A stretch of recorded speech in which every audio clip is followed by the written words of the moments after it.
Assalamualaikum warahmatullahi wabarakatuh. Kembali lagi bersama Bapak Iskana Nugraha dalam mata pelajaran kimia. Pada kesempatan sebelumnya kita sudah membahas tentang rumus kimia. Nah, bagaimana kalian tetap semangat kan dalam mengikuti pelajaran Bapak? Oke. Pada kesempatan kali ini kita akan membahas tentang persamaan reaksi kimia. Lalu apa maksud dari persamaan reaksi kimia? Persamaan reaksi kimia merupakan penulisan simbolis, ya. Jadi penulisan simbolis dari suatu reaksi kimia. Nah, untuk reaksi kimia itu sendiri merupakan sinonim dari perubahan kimia yang sudah kita bahas sebelumnya, ya, pada kesempatan sebelumnya. Nah, prinsip dari reaksi kimia yaitu zat-zat pereaksi atau yang disebut dengan reaktan bereaksi menghasilkan zat-zat hasil reaksi atau yang disebut juga dengan produk, ya. Lalu apa saja komponen yang terdapat dalam persamaan reaksi kimia? Yang pertama yaitu rumus kimia dari zat-zat pereaksi. Yang kedua, rumus kimia dari zat-zat hasil reaksi. Yang ketiga, ya, penghubung antara zat-zat pereaksi dengan zat-zat hasil reaksi itu menggunakan tanda panah. Ya, jadi menggunakan tanda panah. Selanjutnya, setiap rumus kimia itu disertai dengan simbol dari wujud zatnya atau yang disebut dengan fasa. Jadi di setiap rumus kimia itu disertai dengan simbol dari wujud zatnya. Nah, sekarang kita akan membahas simbol dari wujud zat tersebut atau yang disebut dengan fasa.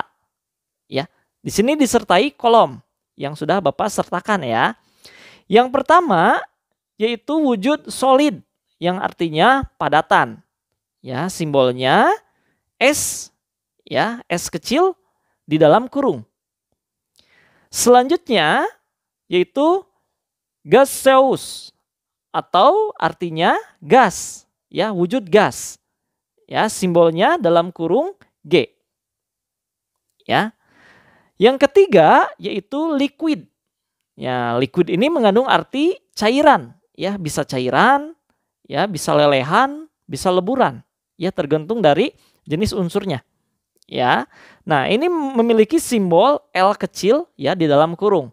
Yang keempat yaitu aqueous, ya, yang mengandung arti larutan, ya, larutan. Simbolnya AQ, ya, huruf kecil semua dan di dalam kurung. Oke, seperti itu. Nah, di sini Bapak sertakan contoh persamaan reaksi, ya, disertai dengan videonya. Nah, ini Bapak cantumkan video reaksi kimia, ya. Oke, kita sama-sama saksikan video yang telah Bapak cantumkan dalam pembelajaran kali ini, ya. Oke. Nah, di sini ada logam natrium, ya, yang direaksikan dengan air. Sebelumnya ke dalam air ditetesi dulu dengan cairan penoftalen, ya. Nah, apa yang terjadi? Nah, ada ledakan sedikit, ya, letupan. Nah, terus ada timbul asap, ya, timbul asap atau gas, dan larutannya berubah warna, ya. Larutannya berubah warna menjadi merah muda, ya, atau pink. Oke.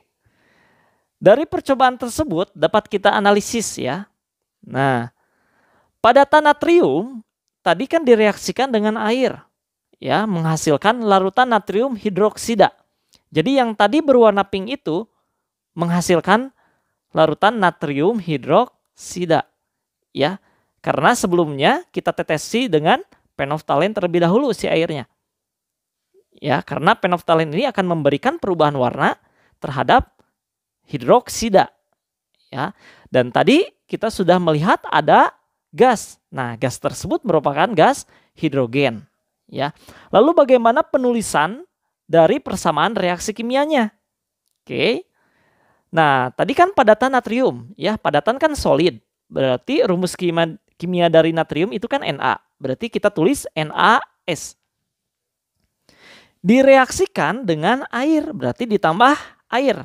Rumus kimia dari air adalah H2O. Oke, simbol wujud zatnya L, ya karena merupakan cairan. Menghasilkan larutan natrium hidroksida. Ya, menghasilkan larutan natrium hidroksida. Rumus kimianya yaitu NaOH. Ya, fasanya aki ya karena larutan. Serta ya, tadi kan ada timbul gas hidrogen ya, ada gas hidrogen. Nah, gas hidrogen rumus kimianya H2 ya. Fasanya gas ya, G. Ya, seperti itu. Secara garis besar dapat kita tuliskan seperti ini ya kesimpulannya. Jadi natrium ditambah H2O ya menghasilkan NaOH ditambah H2. Ya, jadi natrium dan H2O merupakan zat-zat bereaksi, sedangkan NaOH dan H2 merupakan zat-zat hasil reaksi. Ya, seperti itu. Oke, sekarang kita lihat video yang lain ya tentang reaksi kimia. Oke, kita sama-sama saksikan videonya.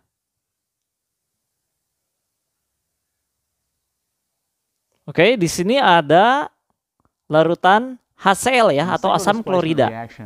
Ya, kita masukkan lempengan logam magnesium ya, padatan magnesium. Nah, di sini terjadi langsung seketika reaksinya ya. Logam magnesium tersebut larut ya dalam larutan HCl dan menghasilkan gas. Nah, di sana ada gas H2 ya atau gas hidrogen. Kalau didekatkan dengan api, timbul ledakan sedikit. Ya. Seperti itu. Nah, secara garis besar berdasarkan video percobaan tersebut ya, kita dapat tarik suatu persamaan reaksi kimianya.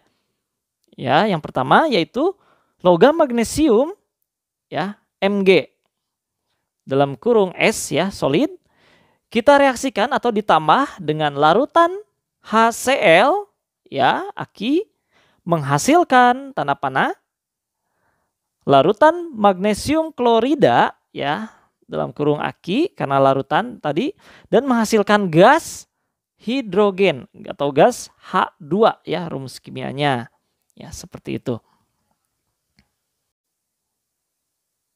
Nah, contoh persamaan reaksi kimia yang lainnya yaitu dalam kehidupan sehari-hari kita ya, misalkan reaksi fotosintesis. Ya, reaksi fotosintesis. Reaksi fotosintesis umumnya dilakukan oleh tumbuhan ya yang memiliki zat hijau daun atau klorofil. Ya. Nah, reaksi fotosintesis secara umum atau secara garis besar ya merupakan reaksi dari gas karbon dioksida atau rumus kimianya CO2 ya ditambah dengan air atau H2O menghasilkan glukosa ya dalam rumus kimia C6H12O6 ya disertai dengan pelepasan gas oksigen atau O2. Ya, jadi O2 ini sangat berperan sekali dalam respirasi kehidupan manusia. Ya, seperti itu. Selanjutnya ada reaksi perkaratan. Nah, ini contoh dari reaksi perkaratan ya, mekanismenya sangat kompleks sekali ya. Karena reaksi perkaratan itu dipengaruhi oleh udara, dalam hal ini adalah oksigen, air, dan zat asam ya atau air hujan seperti itu. Makanya logam-logam besi kalau dibiarkan di alam terbuka itu lebih mudah berkarat ya karena faktor terjadinya perkaratan atau korosi itu banyak ya seperti itu. Nah, ini merupakan persamaan reaksi dari peristiwa perkaratan ya, di mana logam besi biasanya yang digunakan itu kan logam besi ya. Logam besi atau Fe ya rumus kimianya ditambah O2 ya, ditambah faktor-faktornya. O2 itu oksigen ya dan ditambah juga H2O ya atau air menghasilkan karat besi ya. Karat besi ini memiliki rumus kimia Fe2O3 ya, NH2O ya, seperti itu. Oke. Pembelajaran kali ini cukup sampai sekian ya, mudah-mudahan bermanfaat buat kalian. Tetap semangat, jaga kesehatan ya, patuhi protokol COVID-19 dan semoga kita dapat berjumpa kembali dalam pembelajaran tatap muka. Ya, terima kasih. Wassalamualaikum warahmatullahi wabarakatuh.